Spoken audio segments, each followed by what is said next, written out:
Es bueno darte gracias, Señor. Es bueno darte gracias, Señor. Es bueno dar gracias al Señor y cantar, Dios Altísimo, a tu nombre, proclamar tu amor de madrugada y tu fidelidad en las vigilias de la noche. Es bueno darte gracias, Señor. El justo florecerá como la palmera, crecerá como los cedros del Líbano, trasplantado en la casa del Señor, florecerá en los atrios de nuestro Dios. Es bueno darte gracias, Señor. En la vejez seguirá dando frutos, se mantendrá fresco y frondoso para proclamar que justo es el Señor, mi roca en quien no existe la maldad. Es bueno darte gracias, Señor. Es bueno darte gracias, Señor.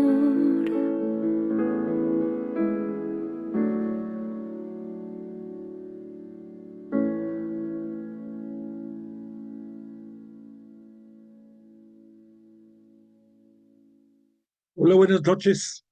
Qué gusto que nos encontramos nuevamente hoy, día martes 19 de marzo del año 2024.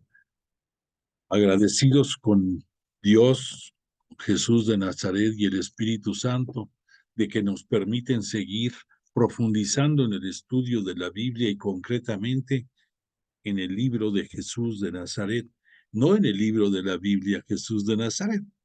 Ya sabemos que el Evangelio es la buena nueva de toda la vida entre nosotros de Jesús de Nazaret.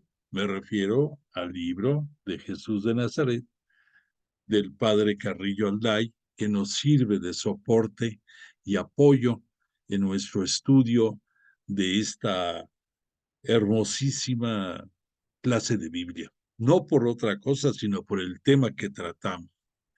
Bueno, pues como todas las ocasiones vamos a comenzar como es debido, dándole alabanza y gloria a Dios Padre a través de la bella oración del Padre Nuestro que Jesús de Nazaret nos enseñó. Y decimos todos juntos en el nombre del Padre, del Hijo y del Espíritu Santo. Amén. Padre nuestro que estás en el cielo, santificado sea tu nombre. Venga a nosotros tu reino. Hágase tu voluntad en la tierra como en el cielo. Danos hoy nuestro pan de cada día. Perdona nuestras ofensas, como también nosotros perdonamos a los que nos ofenden. No nos dejes caer en la tentación y líbranos del mal. Gloria al Padre, al Hijo y al Espíritu Santo, como era en el principio, ahora y siempre, por los siglos de los siglos. Amén. Y como todas las sesiones también, invocamos la presencia del Espíritu Santo. Déjame aquí marcar donde tenemos. Y decimos, oh Espíritu Santo, don de Dios y fuerza de lo alto, fuente de agua brotante de vida eterna, desciende y mora en nuestros corazones. Haznos verdaderos adoradores del Padre, condúcenos a la plenitud de la verdad y transfórmanos en testigos de Jesús para llevar su nombre hasta los confines de la tierra. Amén. Bueno, pues esta noche, como siempre, le pedimos a Jesús de Nazaret y al Espíritu Santo que nos tengan la misericordia de acompañarnos en nuestra clase para sensibilizarnos a la palabra de Dios Padre que conocimos por los labios de Jesús de Nazaret en su misión terrestre en los tiempos de la plenitud, en los tiempos mesiánicos. Y pues nos estamos acercando cada momento más al culmen de este tiempo mesiánico en la vida terrestre de Jesús de Nazaret. Bueno, le pedimos que nos ayude a hacer nuestra todas sus enseñanzas, a imitarle, a buscar su santidad, a transformarnos y en poder ser como Él nos pidió, llevar su palabra hasta los confines de la tierra en este mundo. Bueno, dicho lo anterior, te quiero comentar que hoy tenemos la presentación, la iniciamos con una bella melodía inspirada, Salmo 92 del canon hebreo, que lleva el subtítulo de Cántico del Justo. Te hablo un poco nada más de este salmo. Este salmo es también autoría, de la autoría de Moisés en su origen. No nos lo cita en la Biblia que venga así de él, pero ya te había yo mencionado que hay varios salmos enlazados que sirven a la catequesis final, pudiéramos decir, que Moisés le dio a todo el pueblo de Israel poco tiempo antes de morir. Si tú te vas al libro del Deuteronomio, ya casi en la parte final vas a encontrar este cántico de Moisés. Este cántico está inspirado en muchos alabanzas muy antiguas, obvio, anteriores a Moisés, que él las pone y las enriquece con otros adoraciones, con otras oraciones, y se complementa y queda como resultado final este cántico de Moisés. El cántico de Moisés abarca casi 2 hojas. Es una oración bellísima que este Moisés pronunció reuniendo a todos los jefes de las tribus que durante 40 años estuvieron por el desierto, en el éxodo, desde Egipto hacia la tierra prometida. Recordemos que este Moisés va a tener la oportunidad de ver la tierra prometida, mas no va a tener la gracia de poder entrar a ella. Y entonces, en este cántico, Moisés se volca en darles instrucciones como si fuera un testamento religioso, y les pone alerta porque dice que él sabe cómo es el pueblo de Israel y sabe del gran riesgo que tiene de volver a caer en los pecados que los aparte de Yahvé Dios. Entonces los está poniendo alerta para que pues perseveren y no caigan. Bueno, tristemente sabemos, esto se dio por el año 1250 al 1200, porque el éxodo comienza más o menos por el 1250. Tardaron 40 años, estamos hablando ya casi del 1200. Y cuando llegue la estirpe de David, de la cual llegará Jesús de Nazaret, estamos hablando que David va a hacer su aparición más o menos por el año 1000 antes de Cristo, y que tristemente en menos de 400 años más va a sucumbir, se va a fracturar primero el reino de Israel en el reino del norte y el reino del sur. Posteriormente va a haber por la influencia de culturas paganas, va a haber una corrupción muy evidente en los reinos. Primero va a ser en el norte, por la cercanía con Asiria y otros reinos idólatras, y porque se van a empezar a mezclar eh, personas israelitas con mujeres y con hombres provenientes de estos reinos idólatras. Entonces se va a crear una decadencia que va a tener muy malos resultados. El reino del sur, que es Judea, con su capital Jerusalén, también va a sucumbir por los mismos problemas. Y además de esta fractura, pues los enemista tremendamente a estos dos reinos, al grado de que no podían tolerarse ya en la época de Jesús y se despreciaban mutuamente. Y, y pues bueno, lo que Moisés les previno sucedió. O sea, Moisés actuó como profeta, aquí como un intermediario entre Yahvé Dios y el pueblo, igual que Jesús, como estaba anunciado en las profecías, sería un profeta más grande que el propio Moisés y que en su momento, de acuerdo a los oráculos, que oráculo quiere decir palabra que proviene de Dios, se dio en los tiempos de la plenitud.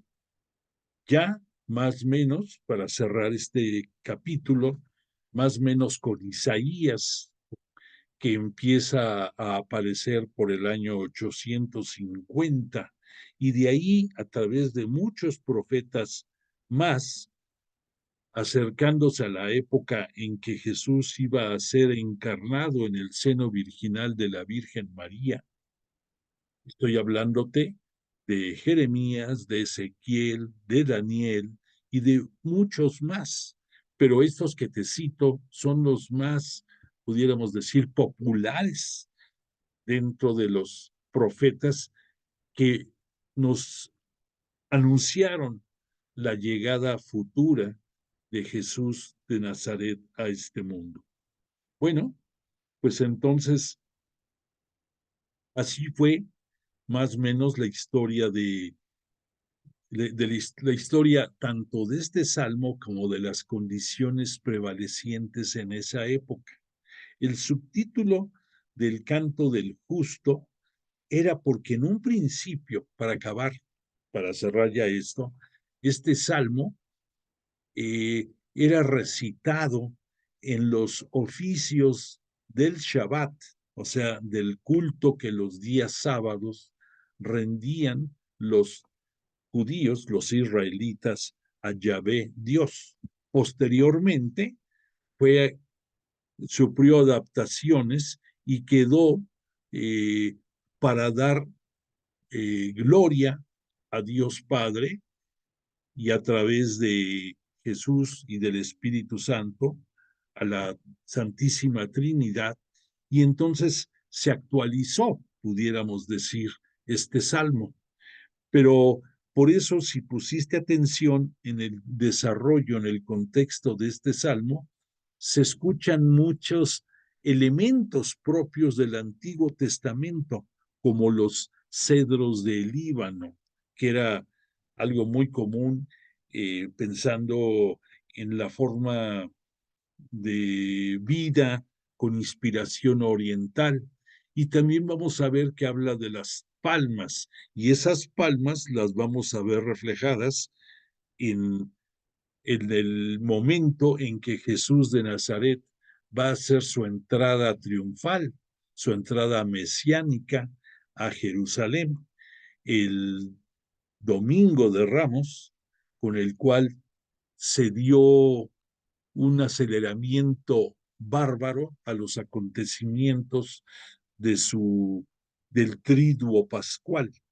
Al decir triduo pascual, debes de englobar en ese nombre 3 diferentes episodios. El primero, la Cena del Señor, o la Última Cena, como le conocemos algunos, o la institución de la Eucaristía, como otros lo citan.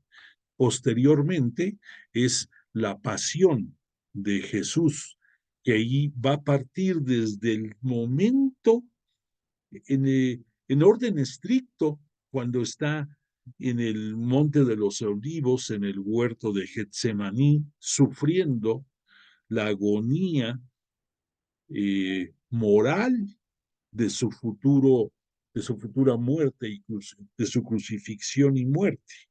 Pero de hecho comienza a vivirse esta pasión en el momento en que Jesús le dice a Judas Iscariote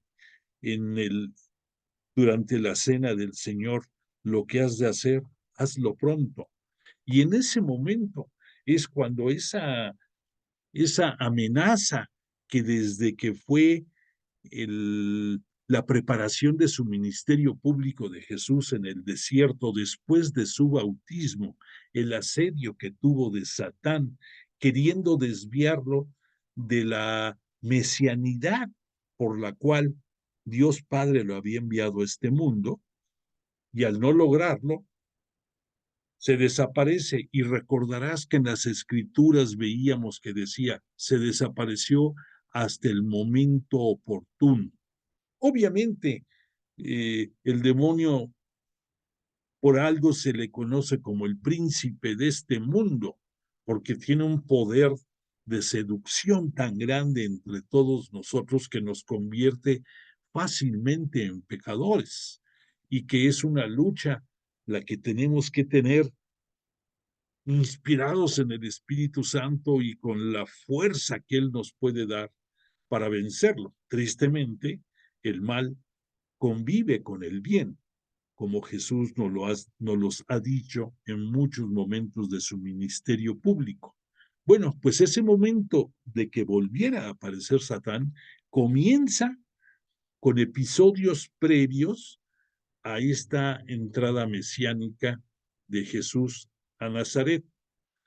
Concretamente, ya recordarás que, como hemos visto en muchos escritos bíblicos, las autoridades religiosas judías cada vez les resultaba más incómodo Jesús por su sabiduría, por la luz que él es, por su por el, la atracción que tenía entre todos los desposeídos en el reino de Israel.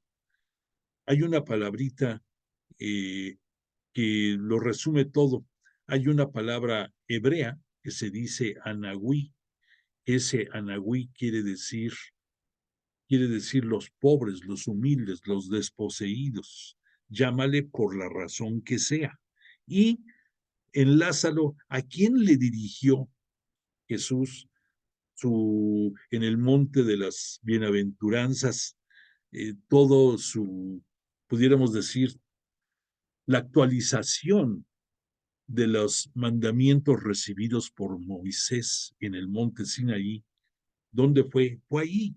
Y va dirigido a los pobres de espíritu, en donde estamos muchísimos hasta la actualidad, como tú y yo, necesitados de la iluminación, de la sabiduría divina de Dios Padre, a través de la luz de Jesús de Nazaret y con el impulso y fuerza del Espíritu Santo. Bueno, pues dicho todo esto, Satán hace su aparición en la persona de Judas Iscariote, por un lado. Por otro, ya vimos de las autoridades religiosas judías, y estamos en los momentos previos de que inicie esa pasión, porque se va a dar dentro de la propia cena del Señor, cuando Judas abandona el cenáculo y va a entrevistarse con los sacerdotes y religiosos judíos para entregar al maestro. Hay algo interesante que debes de saber, pero permíteme antes de continuar, hacemos un breve paréntesis. La intención que tenemos esta noche para Dios Padre, para Jesús de Nazaret y el Espíritu Santo, es que derrame bendiciones sobre todos aquellos hombres, sobre todas aquellas mujeres, sobre todas aquellas parejas que se responsabilizan de hijos. Sabemos bien que los hijos pueden venir desde dos formas de verlo, quien engendra y quien forma. El día de hoy, por la celebración de San José, el justo San José, sabemos lo que significa por la entrega sin restricción, por el caso que le hizo al ángel acerca de aceptar a la siempre Virgen María en su casa sin, sin, sin dudarlo, y que de ahí partió todas las bendiciones que Jesús tuvo durante su niñez y probablemente gran parte de su juventud. José se responsabilizó como cabeza de familia y lo sacó adelante, y además, de acuerdo a las tradiciones judías, fue por José que se cumplió el oráculo que de la estirpe de David llegaría el Salvador y que estaría su reino, su trono, eternamente. Entonces, así como María es la fiel sierva del Señor, José también lo fue, el fiel y justo Padre de Jesús. Entonces, que inspirados en esa bendición que vivimos en paralelo a la vida de Jesús, se han iluminado todas estas personas que están sacando adelante a hijos propios e hijos no propios, procurando darles lo mejor de ellos.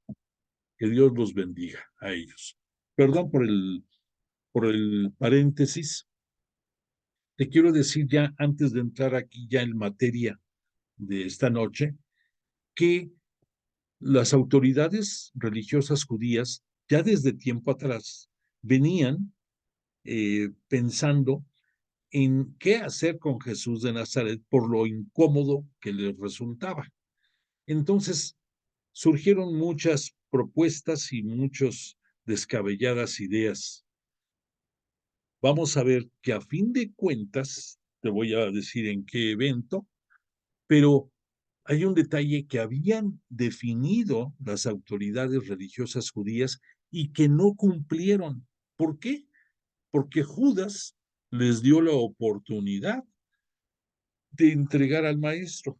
Las autoridades religiosas judías, después de que Jesús volvió a traer a la vida a Lázaro, a su querido amigo Lázaro, este evento de que regresó a la vida Lázaro por el poder del Espíritu Santo, por la benevolencia de Dios Padre y por la acción redentora de Jesús de Nazaret, en ese momento, como habían pasado 4 días ya de su muerte de este Lázaro, había muchos judíos que estaban ahí en la ciudad de Betania. Betania está muy cerca de Jerusalén, punto número 1.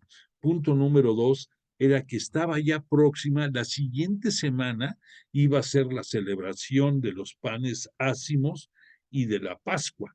Entonces estaba lleno toda esa zona de Jerusalén, tanto por los propios judíos como por muchos personas que habían llegado para las celebraciones a Jerusalén y por muchos turistas y curiosos que querían ver la magnificencia de esos eventos, conocer el templo, estar en Jerusalén. Entonces, la población de Jerusalén en estas fechas se triplicaba, cuando menos. Entonces, las autoridades religiosas judías, después de que Jesús volvió a traer a la vida a Lázaro, tomaron la decisión de darle muerte. Anás, recordaremos, que era el sumo sacerdote de cuya familia desde años atrás tenían el control del Sanedrín, el control del templo y el control de todos los sinagogas, pudiéramos decir. Eran las autoridades máximas. Su yerno era Caifás, y en ese año 30 era quien le había tocado estar al frente de la iglesia judía, pudiéramos decir. Y entonces habían tomado esa decisión. Caifás, llegó un momento en que, después de ver la atracción tan grande que tuvo Jesús con este evento de volver a traer a la vida a Lázaro, se corrió la voz como reguero de pólvora, y judíos, fariseos, saduceos, todos hablaban de esto. Entonces ellos dijeron, no puede ser, cada día tiene más simpatizantes este hombre, y si permitimos que siga creciendo, las autoridades romanas nos van a desaparecer. ¿Por qué? Porque este que se dice el Hijo de Dios, ellos lo sabían perfectamente, este que se dice va a opacarnos totalmente, y no lo podemos permitir esto. Si los romanos contemplan que él crece, van a acabar con nuestra ciudad, van a acabar con nosotros y van a acabar con el templo, que para ellos era lo máximo. Entonces Caifás, pudiéramos decir según él muy sabiamente, dijo, vale más la pena que muera un hombre por el pueblo, y no que se pierda el pueblo completo por un hombre, refiriéndose a lo que estaba causándoles de problema a ellos, el crecimiento de Jesús de Nazaret entre toda la población. Entonces, hasta ahí fue su determinación. Pero, como decimos que en las fiestas de la Pascua estaba llenísimo ahí, habían llegado a la determinación de decir, pero no en las fiestas, porque sería un escándalo. Aquí entenderás en parte el por qué se dieron los acontecimientos como se dieron. ¿Por qué? Porque si tú te pones a reflexionar, el prendimiento de Jesús fue en la noche del jueves, y en menos de 24 horas ya había sido, entre comillas, según ellos, juzgado, ya había sido enjuiciado, ya había sido tristemente flagelado, humillado, azotado y condenado a muerte. Y condenado porque, según ellos, no podía ser tolerable con la autoridad romana el que se dijera él hijo de Dios, por un lado, y por otra parte, que era el Mesías. ¿Por qué? Porque eso atentaba, según la forma en que presentaron las autoridades religiosas judías, atentaba contra la figura del César. Ahí sí, el César por delante, ¿no? Ahí sí, olvídate de la religiosidad judía, era el defender al César. Entonces, repito, los eventos se dan con una rapidez inusitada, y esto se dio porque obviamente fue aprendido injustamente, porque Judas, después de que contempló que la hermana de Lázaro había ungido a Jesús, derramando en él un precioso perfume, de un perfumero de alabastro, un perfume de nardo, y después con sus propios cabellos le limpiaba los pies a Jesús. Y entonces Judas dijo, ¿por qué se está tirando, pudiéramos decir, un perfume tan costoso que podía ser vendido en 300 denarios y con eso ayudar a los pobres? Según el evangelista Juan, nos comenta que no era así, sino que este Judas, que era el encargado de la bolsa, de la economía, de llevar las cuentas, el controlar los dineros del grupo, pues nos dice que abusaba de su puesto y que daba manotazo, como dijéramos por ahí, y robaba de las arcas de la bolsa del grupo del maestro. Entonces, de ahí le dio tanto coraje a este Judas Iscariote que se fue a entrevistar con las autoridades religiosas judías. Y aquí les dijo que cuánto le daban si les entregaba a Jesús de Nazaret.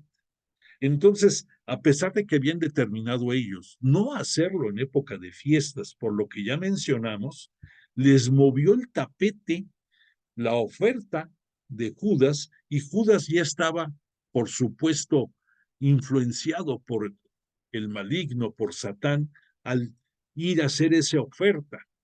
¿Y sabes qué pasó? Además de que le dijeron que sí lo hacían, que sí lo aceptaban, él les dijo que qué le darían por él. Y te voy a dar un dato que a lo mejor no conoces, pero para que veas la forma de pensar de las autoridades religiosas judías. Desde la época de este Moisés, había, si tú te remites al libro del Levítico, vas a encontrar que tiene un apartado en el cual cuando alguna persona que era esclava eh, pretendía su libertad, se podía conseguir o se podía comprar pagando una cantidad determinada. Entonces, si la persona que iba a ser comprada, pudiéramos decir, era un hombre, varón masculino, como decimos, que frisara más o menos de los veintitantos años hasta los 50, más o menos, lo que se pagaría por él sería 60 monedas de plata. Al decir monedas de plata, son los ciclos de plata, que era la moneda en circulación dentro del templo de Jerusalén. No los denarios ni otras monedas de cuño corriente que corrían allá en Jerusalén. Bueno, pero si esta persona, hoy viene esto, escucha, si esta persona era mujer o era un esclavo, la paga por él era la mitad.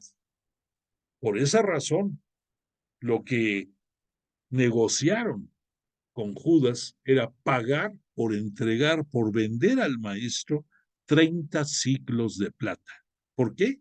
Porque lo consideraban un esclavo. Y por esa razón, entre otras, tuvo que pasar por todas las humillaciones de su pasión, Jesús de Nazaret. Bueno, todo esto que te cuento nos sirve de entrada para poder continuar leyendo en el Evangelio de este Juan todo lo que sucedió en estos últimos días del Maestro. Te quiero nada más decir que dentro de los 3 episodios del Trido Pascual que ya dijimos, que son, perdón, otro detalle que te quiero comentar, como la gota que derramó el vaso, pudiéramos decir, de este escándalo por el cual las autoridades judías religiosas les resultaba insoportable, ya no solamente incómodo, Jesús de Nazaret, tomaron también la determinación de matar a Lázaro, de veras, de matarlo. No nos dice la Biblia cuál fue la suerte después de que lo volvió a traer a la vida Jesús de Nazaret, pero lo acordaron ellos porque, como dicen por ahí, como has escuchado, eh, si no hay evidencia, se va a olvidar las cosas. Entonces dijeron, si el motivo de este escándalo por el cual todo mundo está siguiendo a Jesús de Nazaret fue el traer a Lázaro a la vida, pues vamos de dando chicharrón a Lázaro también. Y entonces, ya sin Jesús y sin Lázaro, todo tranquilo y vamos a seguir como si nada hubiera pasado. Estos son los preámbulos de este trido pascual que vamos a vivir en compañía acompañando, más bien dicho, a Jesús de Nazaret en este culmen, en este clímax de su estancia terrena. Recordemos que este Jesús, de acuerdo al Evangelio de Juan, Jesús vino a este mundo obedeciendo a su Padre, a Dios Padre, en los tiempos de la plenitud. Con Jesús se inauguran y vino únicamente para enseñarnos todo lo que Dios Padre le pidió que nos enseñara. Y lo que hizo fue lo que su Padre le pidió y él nada más cumplió, Jesús de Nazaret. Pero entonces la Juan se esmera por darnos a conocer de sobremanera que Jesús de Nazaret es el unigénito de Dios Padre, es el único hijo de Dios Padre. Punto número uno. Y el punto número dos, que es el Mesías que tenía que venir a este mundo y que el mesianismo que desarrolló Jesús en su vida pública aquí en este mundo fue el que su padre le pidió que hiciera. Entonces, eso es el centro del Evangelio de Marcos, de la buena nueva relacionada con Jesús. Después de que entró a Jerusalén, ya vimos en su momento qué sucedió después en el templo, cuando lanzó a los vendedores, ya vimos que también dentro de sus últimas instrucciones en vida pública, delante de sus apóstoles, secó una higuera porque no daba frutos, era una semejanza con lo que él esperaba del pueblo judío, del pueblo israelita, del pueblo hebreo, que tampoco se pudo conseguir. Bueno, entonces va a llegar el momento de la celebración de la Pascua. Para que podamos entender un poquito esto, déjame darte nada más unos datos que nos puede ayudar a que se entienda mejor lo que vamos a estudiar esta noche. En primer lugar, sabemos que la salvación comienza desde la época de Abraham, más o menos año 1850, hasta Jesús de Nazaret, punto número uno. Punto número dos, que quiero que pongas atención, es que eh, hay muchas fiestas y celebraciones antiquísimas que fueron adaptándose y que fueron madurando y fueron actualizándose en la historia, no solamente del pueblo judío, de todo el mundo. Si te pones a rascar, vas a ver que todo es gradual y progresivo. Por lo tanto, dentro de las tribus antiguas, antes de que fueran hebreos, de las tribus judías, pudiéramos decir, por entender, había dos grupos preponderantes, unos que eran agricultores y otros que criaban y cuidaban eh, ganado, y el ganado debemos de entender primordialmente eh, corderos, borregos. Entonces, ellos tenían celebraciones, así como los aztecas o muchas tribus antiguas nuestras adoraban a deidades, como deidades al sol, al agua, muchas cosas. Ellos también las tuvieron allá en esta zona de la península siria. Y entonces los, los agricultores ofrecían, en la época de la cosecha, ofrecían el comer panes ácimos, panes sin levadura, y esto era para pedir que no se contaminara la nueva cosecha con cualquier cosa negativa que hubiera anterior a este momento. Y entonces se hacía esta celebración y se hacía en la primer luna llena después del equinoccio de primavera. Y por otra parte, los que se dedicaban a los animales ofrendaban también una de sus mejores crías perfectas, sin ningún defecto, y la sacrificaban y le ofrecían en holocausto para que tuvieran bendiciones en el manejo de su ganado y que estuviera sano y que estuviera próspero, pudiéramos decir. De ahí surge en tiempos inmemoriales el porqué de estas celebraciones. Ahora entenderás por qué. Cuando Moisés, por instrucciones de Yahvé, va y enfrenta al faraón en Egipto, una de las razones primordiales era de que no les permitía a los judíos el dar culto y, y hacer sus celebraciones, refiriéndose a esto, a los ácimos y al holocausto del Cordero. Entonces, desde aquí, desde la antigüedad, digo, se hacía el holocausto del Cordero, perdón, ya no te dije, con la sangre del Cordero que no la tomaban, también con eso pintaban los dinteles de su casa y las jambas, que es la parte alta de la puerta, pudiéramos decir, hablamos del marco, para alejar los malos espíritus, pudiéramos decir. De ahí viene todo esto. Entonces, ya actualizado a la época de Jesús de Nazaret, ya se celebraba la Pascua y se celebraba también la fiesta de los ácimos. La fiesta de los ácimos comenzaba un poco antes que la de la Pascua, pero ya se conjuntaban ambas en esa semana que seguía siendo regida por la luna. Y por esa razón, también en la Pascua ya cristiana católica seguimos respetando ese calendario lunar y por esa razón, siempre en Semana Santa, tendrás una luna llena en los días de la pasión y muerte de Jesús. Bueno, nada más que ya la Pascua entre los judíos, la celebración era que porque ese día, después de todas las plagas que hubo y sobre todo del final de la muerte de los primogénitos, entonces el faraón no solamente los dejó salir, casi los sacó a patadas y les dieron lo que quisieron, se llevaron cuchillería, se llevaron candeleros y muchas cosas de plata, les dieron lo que quisieron, pero ya que se fueran por todas las plagas que habían padecido y los malos momentos. Y ahí comenzó el éxodo.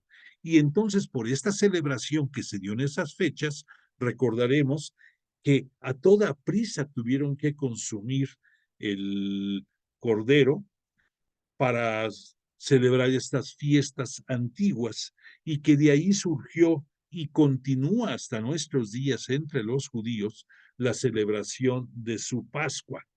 Y el móvil, el centro de esa celebración de su Pascua es cuando dejaron de ser esclavos y salieron de Egipto y desde entonces con mucha misericordia y fervor lo siguen celebrando. De ahí surge esta celebración de los ácimos y de la Pascua. Bueno, dicho todo esto, Jesús, que nació judío y que celebró y con respeto todas las festividades judías que había, por esa razón estaba allí en Jerusalén y porque sabía que ahí iba a tener su pasión y muerte y que como humano la iba a sufrir, pero era la voluntad de su padre. Entonces, él vino a este mundo para cumplir todo lo que su padre le pidió que hiciera. Entonces, llega el momento en que tienen que celebrar él y sus apóstoles la Pascua. Y entonces, según los sinópticos, ellos, los evangelistas sinópticos, dicen, mandó a sus apóstoles para la preparación de este momento. Solamente Lucas y Juan, en su evangelio, nos dicen claramente que mandó a Pedro y a Juan para que fueran a preparar el lugar en que se iba a celebrar la Pascua. Ya sabemos que les dio la instrucción de que llegaran a X lugar, que iba a haber una persona con un cántaro de agua, en fin, toda la historia. El punto está en que ya ellos lograron tener, mediante estas instrucciones del maestro, el lugar propicio para la celebración de la Pascua. Bueno, entonces la Pascua de Jesús se va a celebrar el día jueves de esa semana.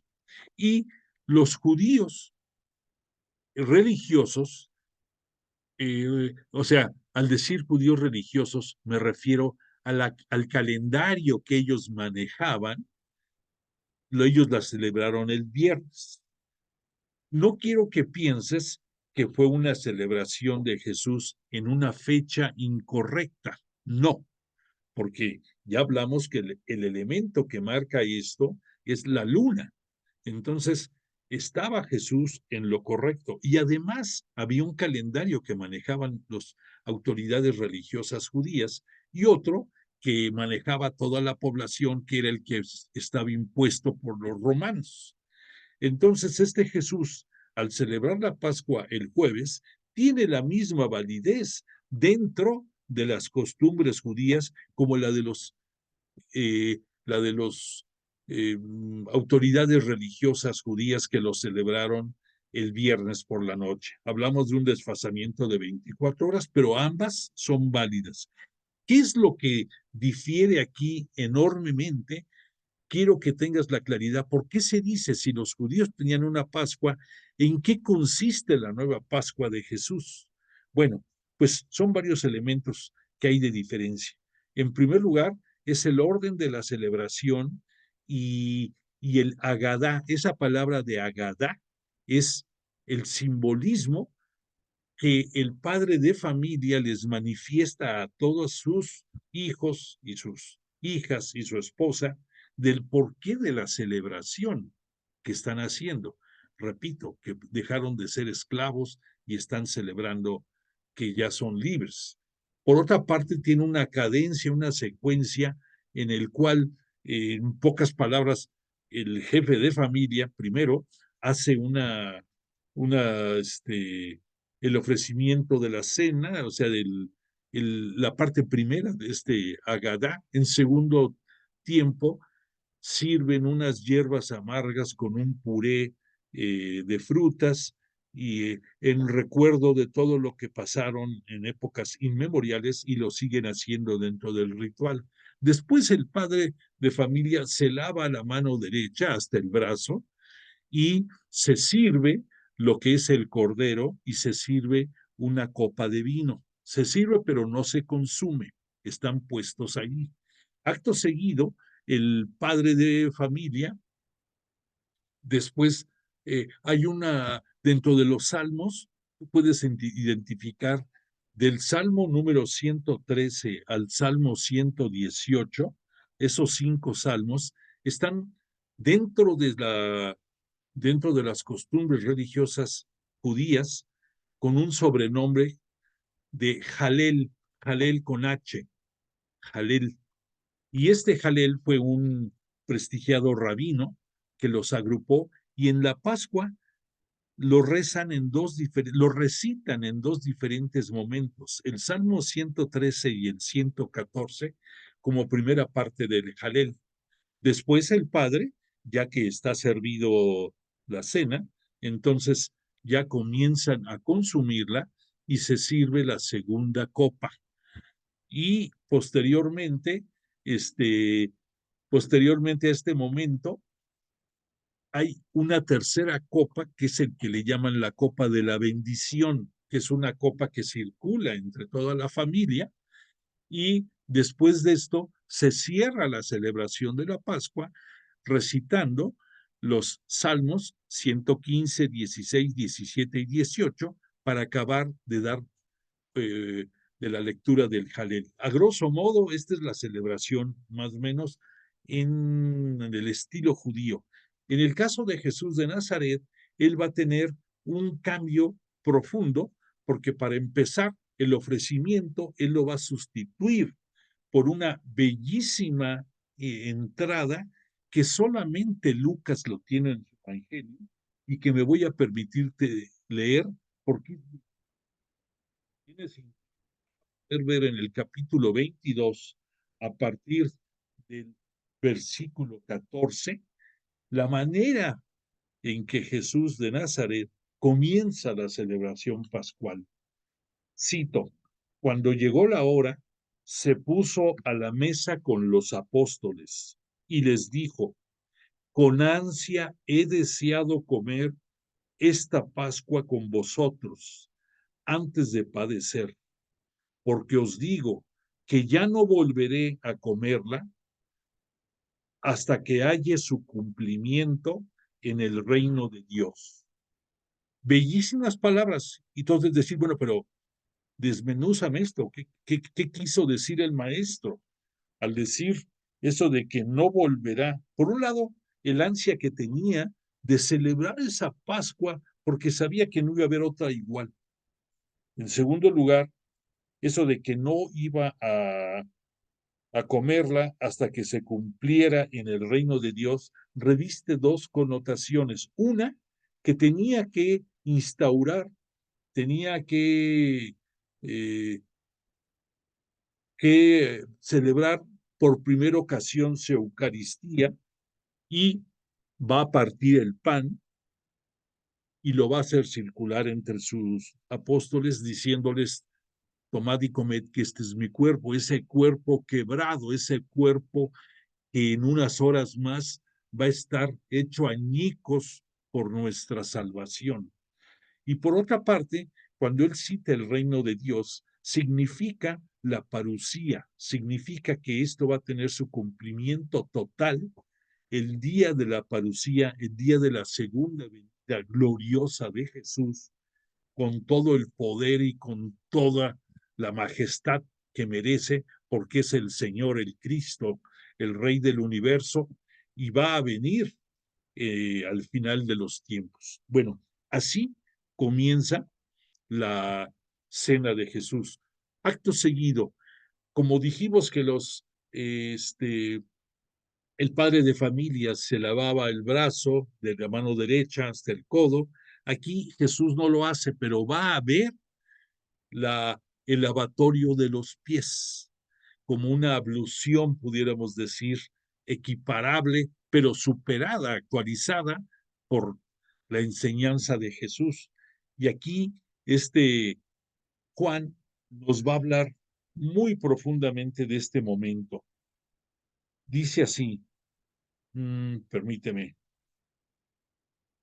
aquí cuando es la última cena, estoy buscando aquí estoy. En el capítulo 13 del Evangelio de San Juan, nos dice: antes de la fiesta de la Pascua, Jesús sabía que había llegado su hora de pasar de este mundo al Padre. Sabiendo Jesús que el Padre había puesto todo en sus manos y que había salido de Dios y a Dios volvía, se levantó, se quitó sus vestidos y tomando una toalla, se la ciñó. Luego echó agua en una palangana y se puso a lavar los pies de los discípulos y a secárselos con la toalla con la que estaba ceñido. Al llegar a Simón Pedro le dijo Señor, ¿tú lavarme a mí los pies? Jamás. Jesús le replicó: Pedro, si lo que yo hago tú no lo entiendes, ahora lo comprenderás más tarde. Entonces Pedro dijo: no me lavarás los pies jamás. Jesús le respondió: si no te lavo, no tienes parte conmigo. Entonces Pedro le dijo: Señor, no solo los pies, también las manos y la cabeza. Jesús le contestó: el que se ha bañado no necesita lavarse, está del todo limpio. Y vosotros estáis limpios, aunque no todos. Aquí Jesús se estaba refiriendo a que por su enseñanza y por el seguimiento que tenían del maestro, estaban limpios en su interior. Estaban, eso que ya sabemos que decía, del corazón y por la boca sale todo lo malo en nosotros. Y sus apóstoles, por las catequesis que él les daba, estaban limpios. Y al decir que no todos, se refiere, sin decir su nombre, a Judas Iscariote. Entonces tomó Jesús, después de lavarle sus vestidos, y dijo: vosotros me llamáis el Maestro. Pues sí, yo, el Señor y el Maestro, os he lavado los pies. Os he dado ejemplo para que también vosotros hagáis lo mismo que acabo de hacer con vosotros. No es más siervo que su amo, ni el enviado más que el que lo envía. Yo conozco a los que he elegido, pero tiene que cumplirse la escritura. El que come mi pan ha alzado contra mí su talón. Esto está escrito en Isaías 56. Agrega Jesús todavía: yo soy en verdad os digo, que quien reciba al que yo envíe, me recibe a mí. A quien me recibe a mí, recibe al que me ha enviado. Te menciono para que no nos revolvamos. Al decir esto Jesús, recordemos que yo soy es una manera de que Dios, Yahvé Dios, se presentó con Moisés. Le dijo: yo soy, háblale así al faraón. Por ser el unigénito, Jesús también es Dios, y por eso aquí les dice yo soy, porque les está diciendo en una manera sutil: yo soy Dios. Y además les dice: en verdad os digo. Ya sabemos que esto, cuando dice Jesús esto, es porque algo sumamente importante va a decir. El que me recibe a mí, me recibe al que me envió. Ahí nos está refrendando que Él es el unigénito de Dios. Ahora, te quiero decir sobre el evento del lavatorio de los pies.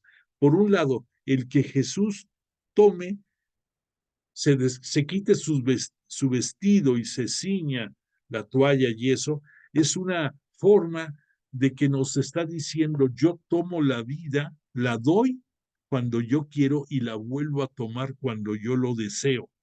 Es una premonición de lo que va a suceder unas horas después, cuando en la cruz Él dé su vida por nosotros, y después de que va a resucitar gloriosamente 3 días después, Él vuelve a tomar su vida. Pero pues obvio, nosotros después de 2000 años y de muchas enseñanzas medio lo entendemos. Piensa en los apóstoles, se perdían al escuchar esto. Por otra parte, lo del lavatorio de los pies tiene 3 connotaciones. En primer lugar, en esos tiempos, un detalle sublime que podías tener con alguien que llegara a tu casa era que se lavara los pies, porque había mucho polvo en los caminos y bla, bla, bla. Por otra parte, los esclavos lo podían, era algo que ellos hacían, pero había una excepción. Si a quien le iban a ser lavados los pies era judío y el esclavo también era judío, no podía lavarle los pies porque era hermano en sangre, en carne, religiosamente del amo. Entonces, ni siquiera el esclavo lo hacía. Entonces, aquí Jesús nos está diciendo que Él se abaja aún por debajo de los esclavos que tuvieran los judíos, que también fueran judíos. Él todavía se abaja más y les da el servicio de lavarle los pies a sus discípulos.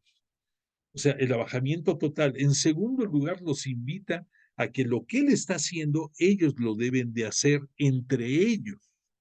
Y en tercer lugar, pues es una forma de que esto debe de permear por siempre, que el fondo de esta catequesis es que no hay nadie más grande que el que sirve a los demás.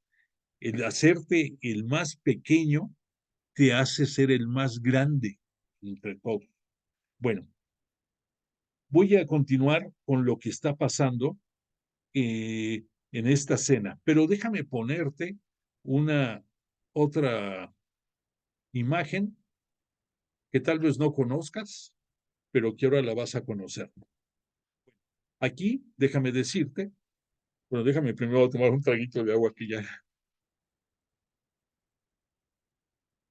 Aquí estás viendo que se encuentra Jesús rodeado de sus apóstoles, casi a ras de piso. Así, según el evangelista Juan, fue como se celebró la última cena, la cena del Señor. Estamos acostumbrados a ver en las litografías, cuadros, pinturas, todo eso, en una mesa larga, ahí a los apóstoles sentados y Judas con su bolsa de monedas en la mano, etcétera, etcétera. Pero así como estamos viendo, es como, de acuerdo al Evangelio de Juan, se celebró la última cena. Entonces, vamos a entender mejor un poco el desarrollo de las cosas, porque voy a estarte leyendo lo que Juan considera los discursos de despedida de Jesús, que a diferencia de otros momentos dentro de la Pascua ritual judía, aquí es otro de los cambios. Ya dijimos que le lava los pies, le lavó incluso los pies a Judas, también por si no lo sabías. Pero después de ese lavatorio de los pies, Jesús fue cuando instituye la Eucaristía, cuando parte el pan y se lo circula a sus apóstoles y les dice que coman porque ese es su cuerpo. Y, repito, es una premonición de la forma en que va a entregar su vida, en que va a ser lacerado, en que va a ser victimado, en que va a ser ofendido, en que va a ser sacrificado, en que va a ser crucificado para redimirnos del pecado, no solamente a ellos, sino ahorita vas a ver en la descripción hasta nosotros. Voy a continuar leyendo. Y además, para que entiendas más esto, fíjate, cuando pronunció estas palabras, Jesús se turbó en su interior y declaró, después de lo que te dije, uno de vosotros me entregará. Uno de sus discípulos, el que Jesús amaba, estaba a la mesa al lado de Jesús. Aquí pudiéramos decir, probablemente no te puedo decir, probablemente sea Juan. Y probablemente Pedro se encontraba del otro lado de la mesa. Entonces, cuando Jesús dijo, uno de ustedes me va a traicionar, Pedro le hace señas a Juan, como diciendo, pregunta. Y entonces, por la forma en que están acomodados, Juan se recostó un poco, se acercó al pecho del maestro y le pregunta, ¿quién es? Y desde entonces nos ha quedado la idea, por un lado, porque se recostó sobre el pecho del maestro, y por otra parte, porque a partir de este momento, Juan en su didáctica, en su evangelio, es la primera vez que él se autocita como el apóstol, el que Jesús amaba. Bueno, entonces Jesús, con toda la misericordia y cautela, no pronuncia el nombre del que lo va a traicionar, sino que dice, es aquel a quien doy el bocado que voy a mojar. Entonces pudiéramos decir algo con algún alimento, probablemente parte de las hierbas amargas o parte del puré que se servía como primer parte de la Pascua, ahí moja el pan y se lo da a Judas, pero en ningún momento pronuncia su nombre de Judas, en ningún momento, lo cual me hace pensar que probablemente Judas pudiera ser esta persona, porque si dice que se lo acerca, pues tiene que estar cerca. Y si de un lado estaba Juan, probablemente en el otro estaba Judas y frente a ellos estaba Pedro, que fue el que le hizo señas a Juan. Pregunta, a ver qué. Entonces, después de esto, Jesús le dice a Judas Iscariote, que además nos cita aquí Juan. Entonces mojó el bocado, lo tomó y se lo dio a Judas, hijo de Simón Iscariote, para que no haya duda. Por lo tanto, es Judas Iscariote. Jesús le dijo, lo que vas a hacer, hazlo pronto. Y aquí nos cita el evangelista, nos da palabras más, pero la contundente es con lo que cierra esta parte del anuncio de la traición de Judas. Cita, era de noche. Esto de que era de noche es una forma en el que el evangelista nos cita que el poder de las tinieblas se ha hecho presente. Por eso la expresión era de noche. En la noche son las tinieblas, es lo contrario a la luz, es lo contrario al día. Entonces, el Satán entró de lleno en Judas y Judas se va después de lo que le dijo Jesús. Ahora vamos a escuchar lo que Jesús les dice a sus apóstoles en estos discursos de despedida y que debemos de tomarlo también como que es un discurso para nosotros. Levántalas bien la antena y haz tuyo lo que vas a escuchar de parte de Jesús.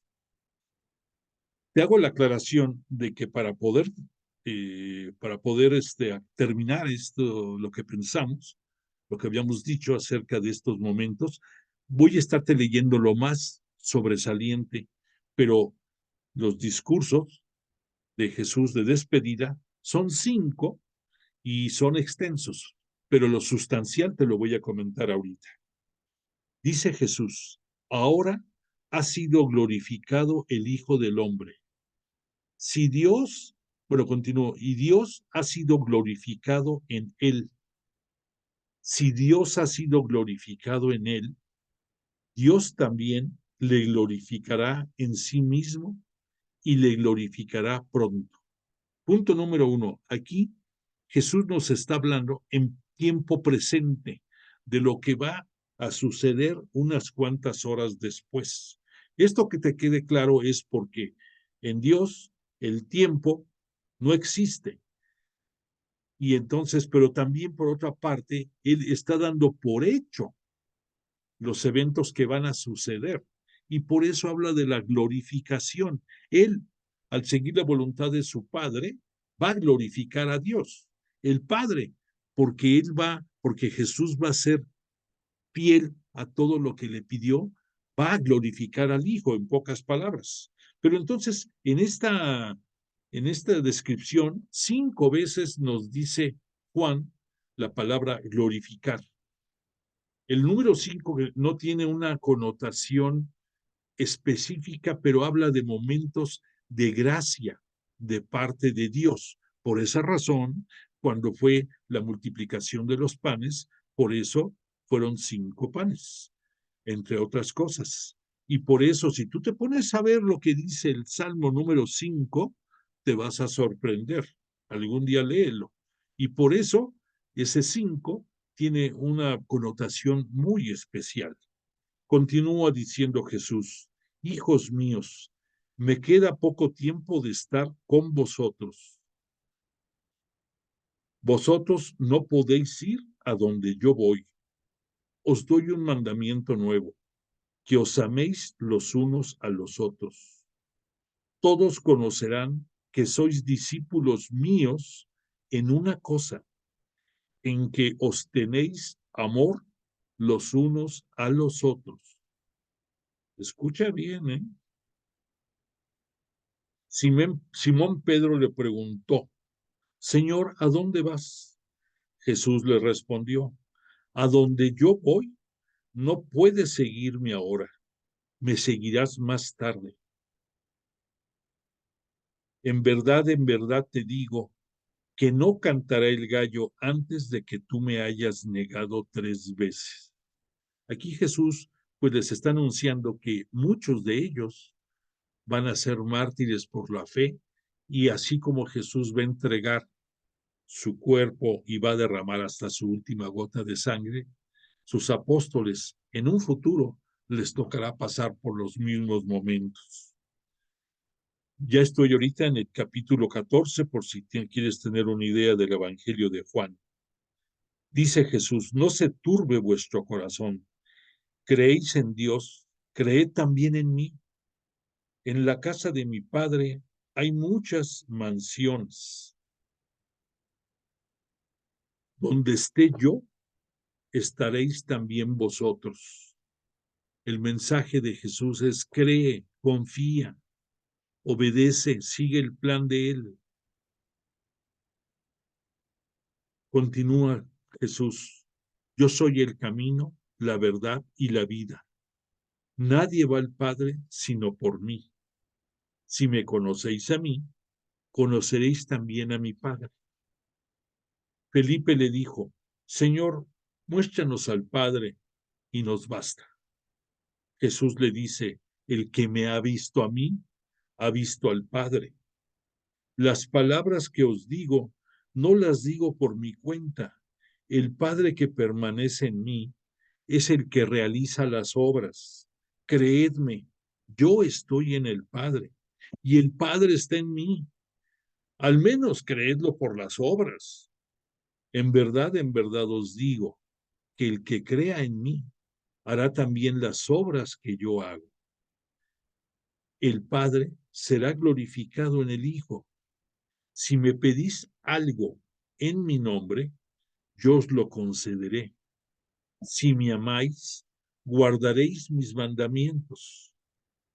Yo pediré al Padre por ustedes y Él les dará otro paráclito. Se refiere al Espíritu Santo, para que esté siempre con vosotros, el Espíritu de la verdad.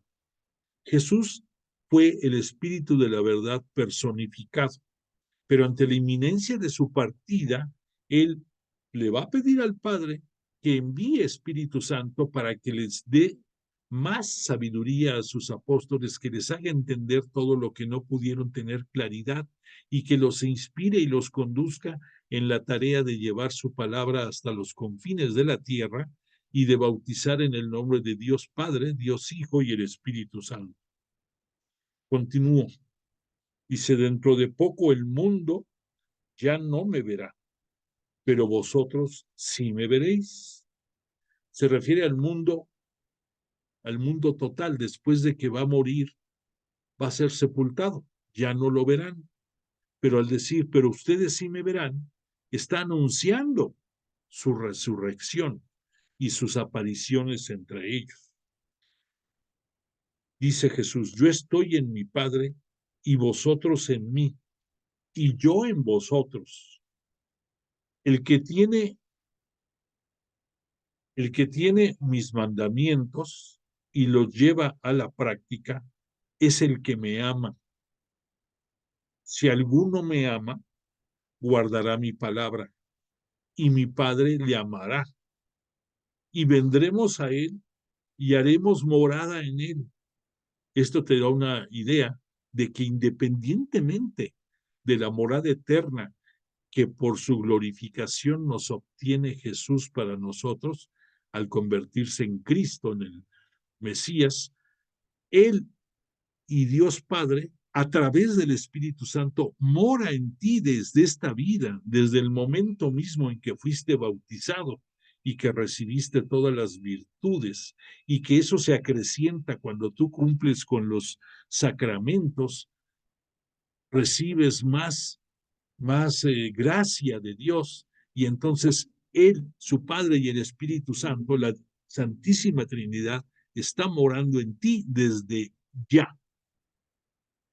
Dice, el Paráclito, el Espíritu Santo, que el Padre enviará en mi nombre, os lo enseñará todo y os recordará todo lo que yo os he dicho.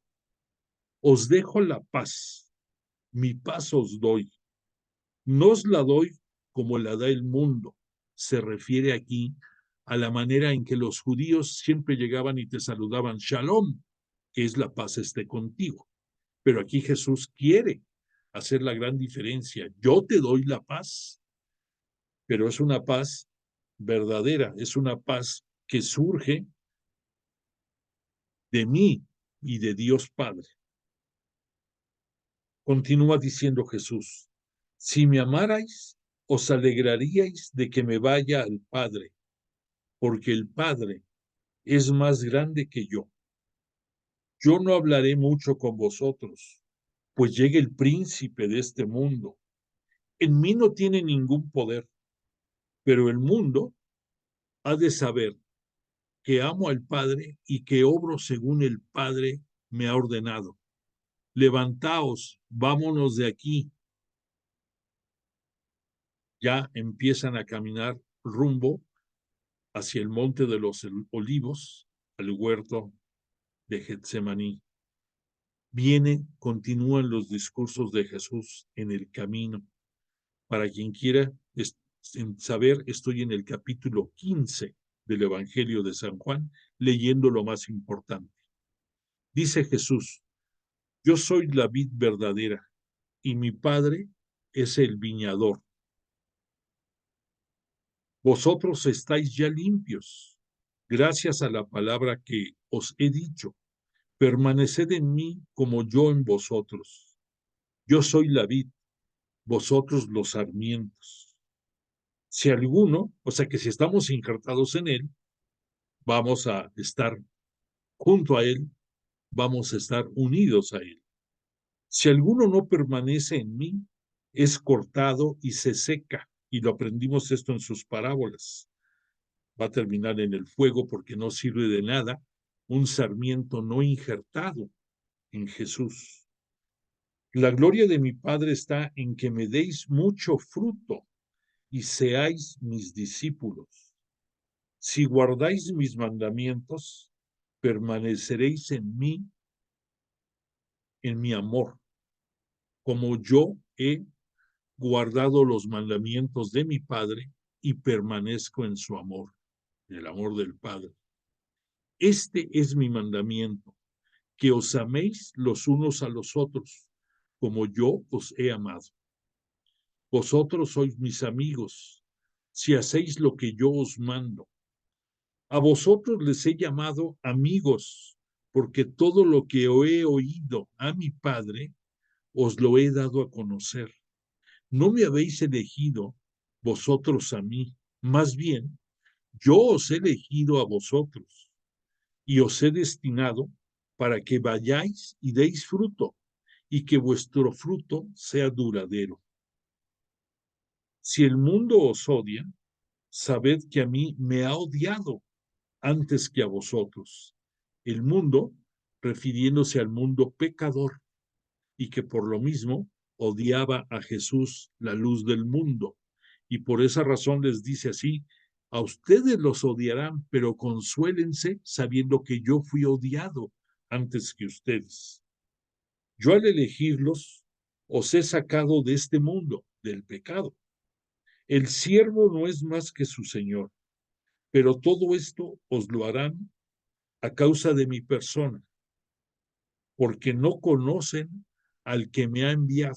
O sea, les está diciendo, como el mundo pecador no me conoce a mí porque no conoce al Padre, ustedes por consecuencias tampoco serán amados. Si yo no hubiera venido y no les hubiera hablado, no tendrían pecado. La persona que me odia también a mi Padre. Cuando dije eso de que no tendrían pecado, se refiere al mundo pecador. Si lo hubieran escuchado, hubieran sido perdonados por él, pero no lo hizo el mundo pecador. Me han odiado sin motivo. Cuando venga el Paráclito que yo os enviaré de junto al Padre, el Espíritu de la verdad, que procede del Padre, él dará testimonio de mí, pero también vosotros daréis testimonio, porque estáis conmigo desde el principio. Os he dicho esto para que no os escandalicéis, y harán esto porque no han conocido ni al Padre ni a mí, el mundo, otra vez. Hablando del Paráclito, dice Jesús, no os dije esto desde el principio, refiriéndose al Espíritu Santo, porque estaba yo con vosotros, pero ahora me voy donde aquel que me ha enviado.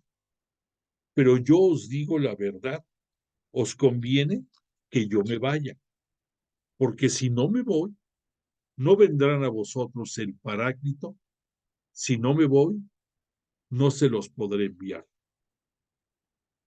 Porque el príncipe de este mundo, Satán, ya está juzgado. O sea, tiempo presente. Lo que va a suceder ya es un hecho. En Jesús dice, el demonio ya fue juzgado. Cuando venga él, Satán, se va a encontrar con el espíritu de la verdad. Y el espíritu de la verdad os guiará hasta la verdad completa. Él me dará gloria, se refiere al Espíritu Santo. Todo lo que tiene el Padre es mío. Dentro de poco ya no me veréis y poco después me volveréis a ver. Y con me voy al Padre, se preguntarán, ¿qué será ese poco? ¿Qué querrá decir? Dentro de poco no me veréis y poco después me volveréis a ver. Sabemos que son los 3 días entre su muerte y su resurrección. Vuestra tristeza se convertirá en gozo. El Padre os concederá lo que le pidáis en mi nombre. Pedid y recibiréis. Ya no os hablaré en parábolas, sino que con toda claridad yo rogaré al Padre por vosotros. El Padre mismo os quiere porque me queréis a mí y creéis que salí de Dios. Salí del Padre y he venido al mundo. Ahora dejo otra vez el mundo y me voy a donde el Padre, el mundo terrenal, el mundo pecador, el mundo en general. Ahora sí que habláis claro, le dijeron sus discípulos. No nos hablas en parábolas. Por esto creemos que ha salido de Dios. Y Jesús les respondió, en que cada uno de vosotros se dispersará por su lado y me dejaréis solo. Se refiere a lo que va a pasar en el momento de la agonía, que se dispersarán. Pero yo no estoy solo, porque el Padre está conmigo. Os he dicho estas cosas para que tengáis paz en mí. En el mundo viviréis atribulados, pero tened buen ánimo. Yo he vencido al mundo, confiad. Yo he vencido a Satanás, en pocas palabras.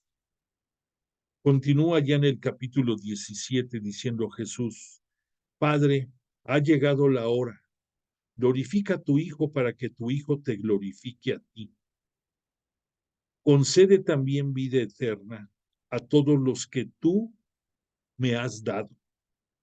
Esta es la vida eterna, que te conozcan a ti, el único Dios verdadero, y al que tú has enviado, Jesucristo. Ahora, Padre, glorifícame tú junto a ti, con la gloria que tenía a tu lado antes de que el mundo existiera. Aquí nos está diciendo Jesús que la Trinidad, todos hicieron el mundo y ellos también hicieron previo al mundo a los ángeles y a todas las potestades, dominaciones, etcétera, etcétera. Y de ahí viene la revelación de Luzbel, la revelación de que Satanás se reveló, fue lanzado a este mundo y ya conocemos todo lo posterior. Tu nombre, dice Jesús, le dice al Padre, refiriéndose a los que le dio, tuyos eran y tú me los has dado y han guardado tu palabra. Ahora ya saben que procede de ti todo lo que me has dado, porque las palabras que tú me diste se las he transmitido a ellos. Por ellos ruego, no ruego por el mundo, o sea, por el mundo pecador, sino por los que tú me has dado, porque son tuyos. Todo lo mío es tuyo y todo lo tuyo es mío. Yo, en cambio, voy a ti, Padre Santo, cuida en tu nombre a todos los que me has dado, para que sean uno como nosotros, y ninguno se pierda, salvo el hijo de perdición, se refiere a Judas, para que se cumpliera la escritura.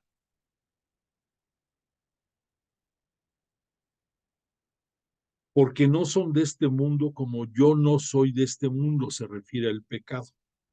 No te pido que los retires del mundo, sino que los guardes del maligno.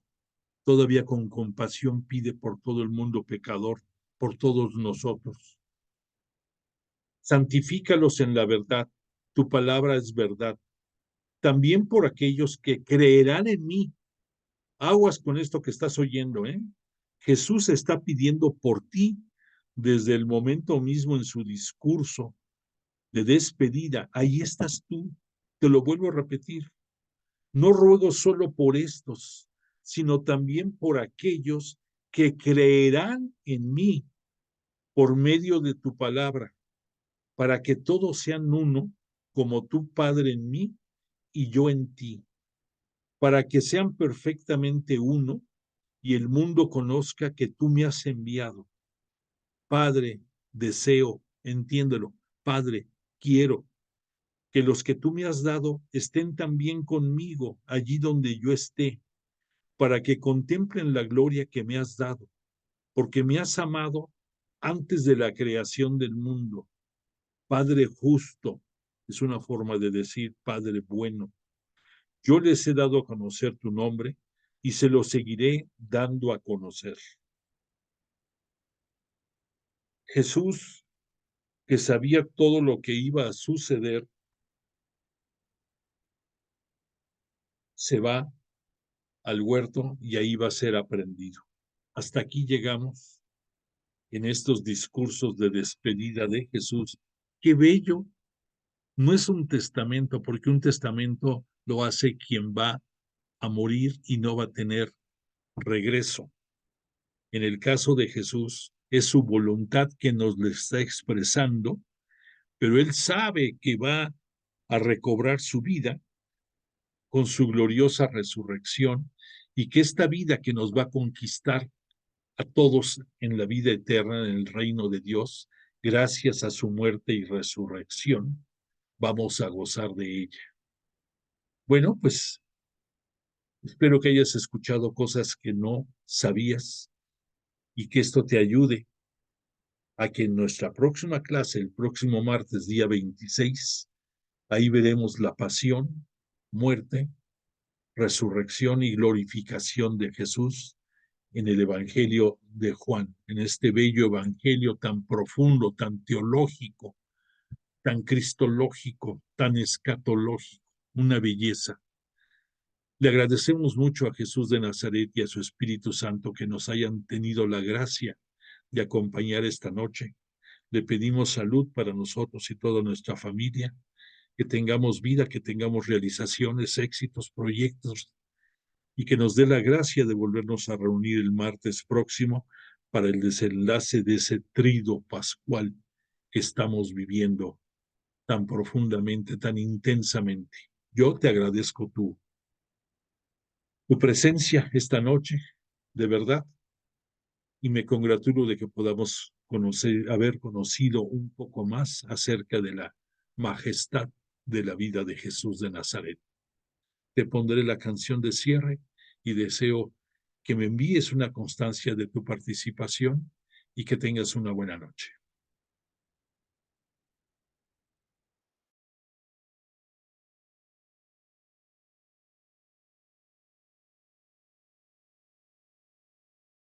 En ti permanecer.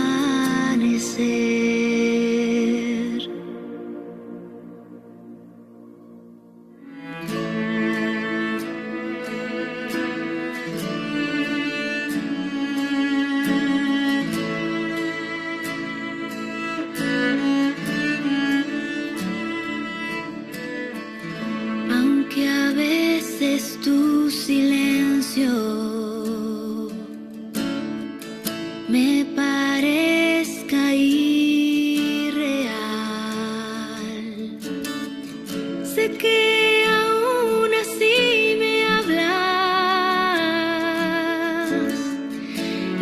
mucho quieres enseñar.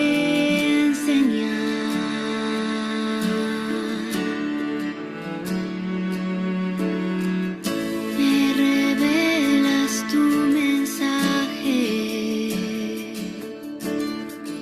y tu gracia quieres derramar.